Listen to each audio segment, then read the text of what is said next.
Hello. Today's video is about a unique facet of triangulation. Triangulation involves a narcissist having a third party trying to talk to you about whatever is bothering her.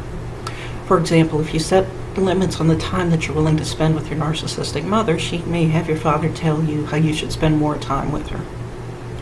There's also another kind of triangulation that is often used mostly by covert narcissists. It's where the narcissist tells you about the terrible things someone else has said about you. And they also tell that person the terrible things you've said about them. The things they share aren't necessarily true, though. If you have two narcissistic parents, then chances are you've experienced this. I have. My father was a covert narcissist and would tell me anything bad that my overtly narcissistic mother said about me. I'm not sure how much of what he said was true, though. He also told my mother that I had said bad things about her when actually I hadn't. I've heard of other covertly narcissistic parents doing similar things, and I wondered why. After praying about it, I think I understand. Telling their child such things, be they true or false, means a child will pull away from the one narcissistic parent and be closer to the other narcissistic parent, the one that is telling the lies. This means more narcissistic supply for the lying parent. This dysfunctional behavior also causes the child to think poorly of the parent who was lied about, and it makes the lying parent look good by comparison.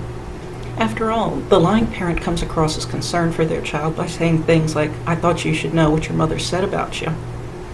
And the lying parent isn't the one who said the hurtful things.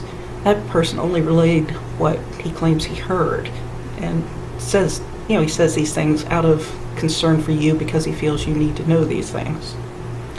This form of triangulation is also a type of deflection. It takes the attention off the lying parent and his bad behaviors. You may become angry with the other parent for saying these terrible things, and automatically you just don't pay as much attention to the lying parent's bad behaviors because your focus is elsewhere. Covert narcissists love to look like a martyr, and this type of triangulation helps them to do that very well. And see the terrible things that this poor person has to put up with. He has to listen to his mean wife talk badly about his child. Isn't that terrible for him? He's often so focused on making whatever he claims was said upset you, and you fail to realize at first that he didn't even defend you. In fact, if you aren't aware of this tactic, you may even feel sorry for your narcissistic parent that he had to be exposed to this. There are some ways to cope with this awful behavior. Obviously, setting boundaries in a normal way with a narcissist is futile. Instead, don't admit that it hurts you to hear these things, or the narcissist will realize the effectiveness of this weapon and use it to hurt you. Instead, show no reaction. Pretend whatever was said doesn't affect you in the least. You may keep pushing the issue to try to get a reaction out of you. If he does and gets flustered with your calmness, he'll probably say things like, "Aren't you upset?" Just use logic in your response. I said things like, "Why would I be upset? I know my mother hates everything about me. This isn't a surprise. Besides, I don't really care what she thinks about me anymore." Changing the subject also helps, repeatedly, as often as you need to, without saying anything along the lines of "on another matter" or "let's talk about something different." Just bluntly change the subject. Narcissists, overt or covert, don't like subject changes since they want to be in charge of the conversation. It'll annoy him, but at least he'll be off the topic. If he keeps going back to the original topic, then try to get the narcissist to talk about himself.